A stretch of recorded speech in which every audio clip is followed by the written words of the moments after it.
Chers frères et sœurs, je voudrais partager avec vous une brève parole que vous n'entendez pas tous les jours. Notre Dieu, notre Père céleste, est un Dieu juste, un Dieu bon et en même temps un Dieu terrible qui nous révèle un peu plus chaque jour une dimension de sa personnalité, car lui-même dit: prie-moi et je te révélerai les choses cachées, les choses que tu ne connais pas. On peut se poser la question: peut-on vraiment connaître Dieu? Peut-on le connaître assez? Et pourtant, nous mettons toujours Dieu dans le tiroir de nos expériences personnelles et limitées. Par exemple, beaucoup de croyants rêvent et ont toujours rêvé d'une vie paisible, une vie sans problème. Et d'ailleurs, beaucoup abandonnent même Dieu et lui tournent le dos après qu'il l'ait prié peut-être quelques fois, quelques rares fois, ou même si souvent. Et ils abandonnent donc Dieu après qu'il leur arrive un malheur ou un événement douloureux. Bien qu'ils aient décidé, et je dois le dire à bon titre, de donner leur vie au Seigneur, quand il leur arrive donc un malheur, ils pensent que à eux, un malheur ne devrait pas arriver, eux qui se sont voués à Dieu. Si vous connaissez quelqu'un de votre entourage ou si vous-même vous êtes dans une certaine circonstance, on va essayer d'apporter un début de réponse à ce fait, à cet état d'esprit, à cet état des choses. Que faire et comment penser si vous êtes donc dans une telle situation? Or, le Seigneur révèle à ses enfants qui veulent le suivre, et particulièrement à ses élus, il leur révèle que sur cette terre des vivants, il faut oublier une vie sans problème. Je répète, sur cette terre des vivants, il faut oublier une vie sans problème. Le Seigneur nous dit que le mal sera banni au temps fixé. Non pas que Dieu veuille nous faire souffrir. Non, non, non. Aucun mal ne vient de Dieu, tout comme il ne peut sortir aucune ténèbre du soleil. Je répète, aucun mal ne vient de Dieu, tout comme il ne peut sortir aucune ténèbre du soleil. Dieu est amour et Dieu n'envoie de mal à personne.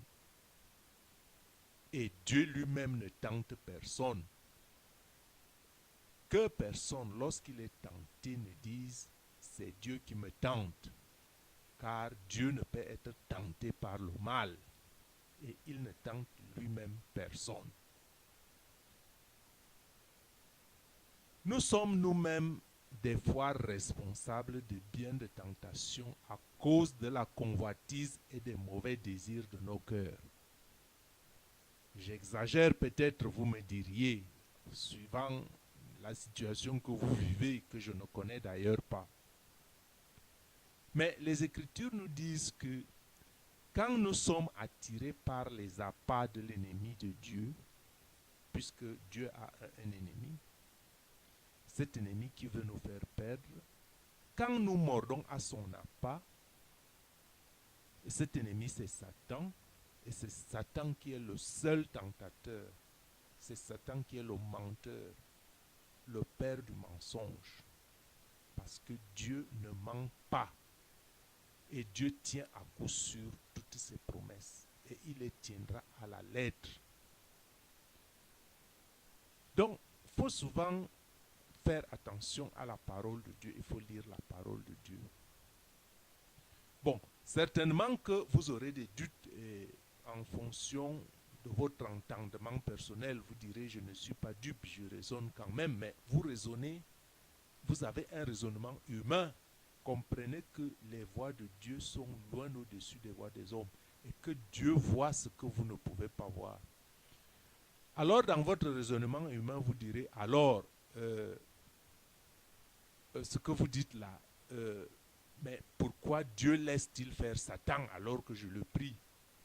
Dieu n'est-il plus le créateur? Dieu n'est-il plus le maître des choses? Bon, c'est pour ça que je vais essayer d'apporter un élément de réponse et vous dire ici peut-être une information ou quelque chose que vous ne connaissez peut-être pas encore.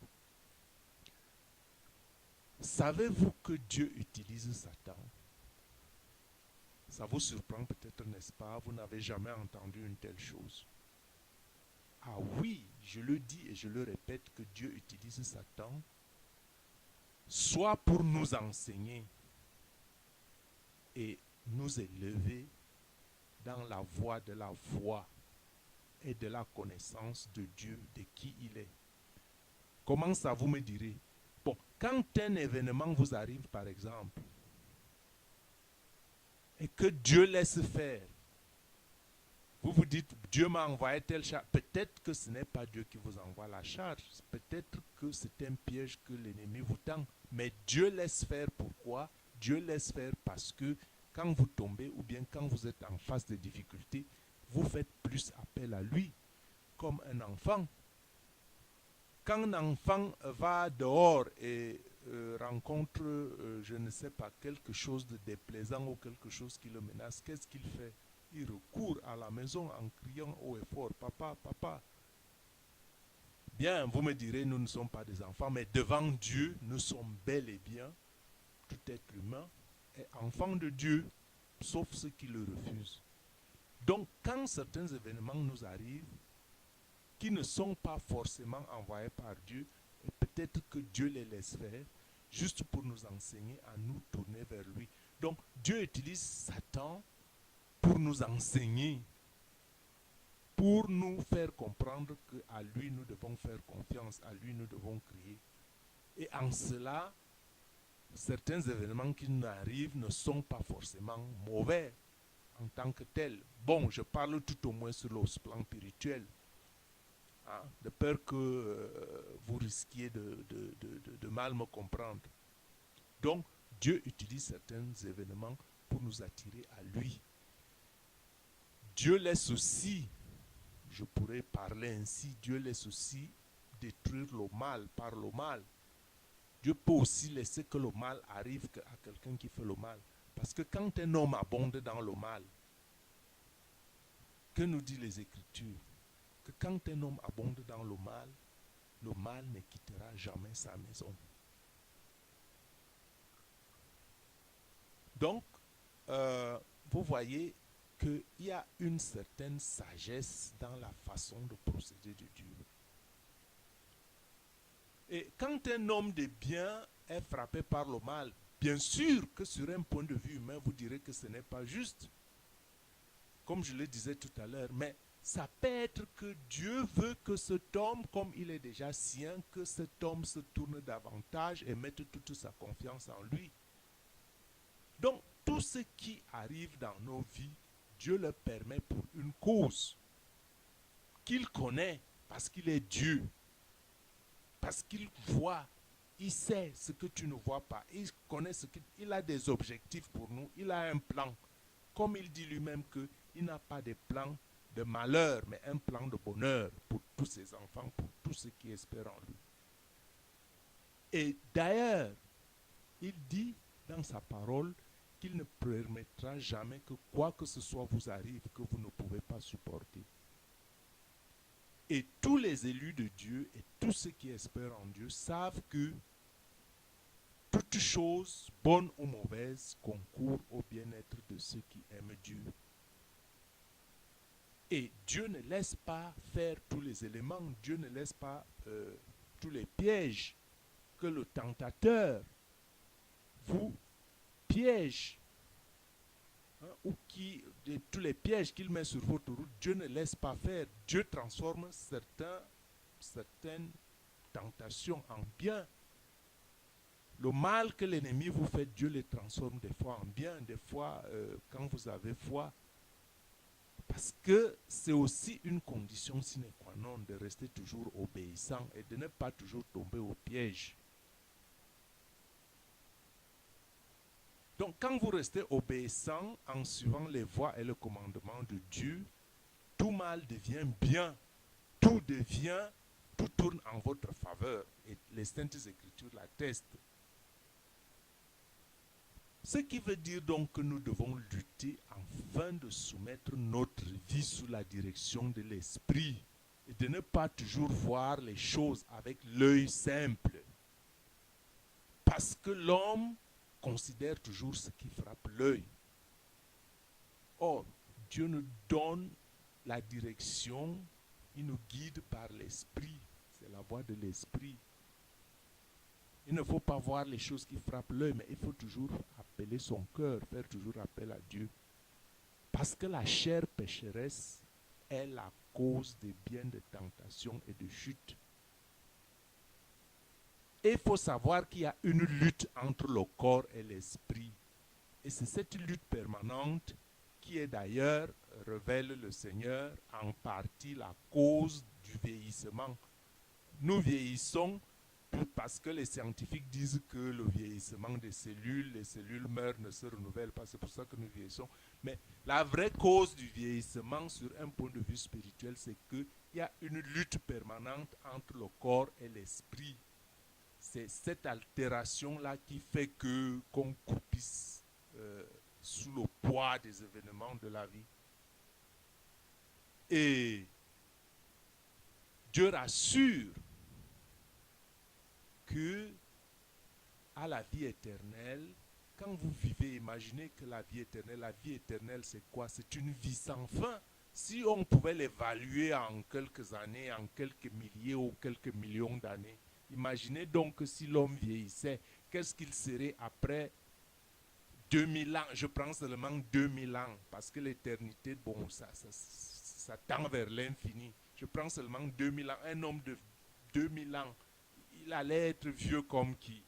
Donc, la vie éternelle signifie et suppose qu'on serait jeune à très long terme, puisqu'il n'y aura plus cette lutte entre le corps et l'esprit. Donc, vous serez éternellement jeune, plein de vigueur, sans maladie, ni deuil, ni mort, parce que les anciennes choses auront disparu. Dieu fera un nouveau cieux et une nouvelle terre. Et Dieu réalisera à coup sûr tout ce qu'il a prédit, parce que Dieu est un Dieu qui tient ses promesses. Dieu n'est pas menteur. Frères et sœurs, je pense que cette petite nouvelle, très brève, elle va peut-être vous choquer, mais essayez de comprendre ce que je dis spirituellement, pas avec l'oreille humaine. Essayez de comprendre ça spirituellement, essayez de digérer ça, essayez de réécouter ce texte et relire les 2 ou 3 versets apparents que je vais vous présenter là-dessus, parce que cette parole que je vous dis est en concordance avec les Saintes Écritures. Que Dieu vous bénisse.